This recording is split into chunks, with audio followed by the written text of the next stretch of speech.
पिछले पार्ट में आपने देखा था कि किस तरह एक आदमी मेरा पीछा करते हुए मेरे घर तक आ गया था। अब मैं आपको आगे की कहानी सुनाती हूँ कि मेरे साथ क्या हुआ था आगे। मैं बहुत बुरी तरह घबरा गई थी और मुझे समझ नहीं आ रहा था मैं क्या करूं कि तभी अचानक वो आदमी मेरे रूम के एक दूसरी खिड़की से अंदर झांकने लगा। मैंने जल्दी से उस खिड़की का व्यू भी बंद किया। मैं अभी सोच ही रही थी कि मुझे क्या करना चाहिए कि वो मेरे दरवाजे को बुरी तरह पीटने लगा। मैंने फौरन पुलिस को कॉल की और सारी सिचुएशन बताई। पुलिस ने कहा वो फौरन निकल रहे हैं और लोकेशन तक 5 मिनट में पहुंच जाएंगे। तभी डोर नॉक होना बंद हो गया और मेरी जान में जान आई। वो भयानक पल बस अभी ख़त्म ही हुआ था कि मेरा दरवाज़ा फिर से नॉक होने लगा। पहले तो मैं डर गई थी, लेकिन फिर मैं हिम्मत करके दरवाजे के पास जाके पूछा कौन है बाहर। बाहर से आवाज़ आई, पुलिस। मैंने फ़ौरन दरवाज़ा खोला। मेरे सामने 2 पुलिस वाले खड़े थे, एक मेल और एक फ़ीमेल। मैंने उन्हें सब कुछ बताया जो हुआ था।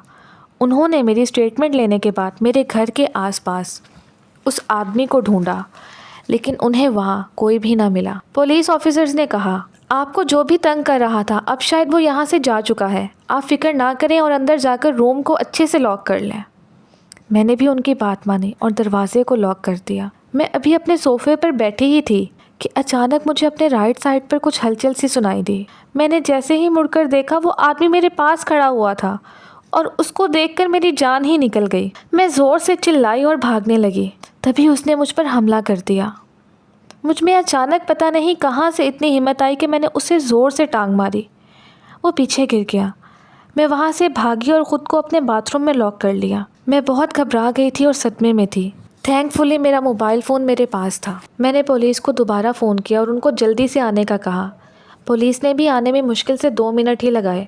उन्होंने मेरे घर के दरवाजे को तोड़ा और उस आदमी को पकड़ लिया। उन्होंने मुझे भी बाहर आने को कहा और कहा अब सिचुएशन कंट्रोल में है।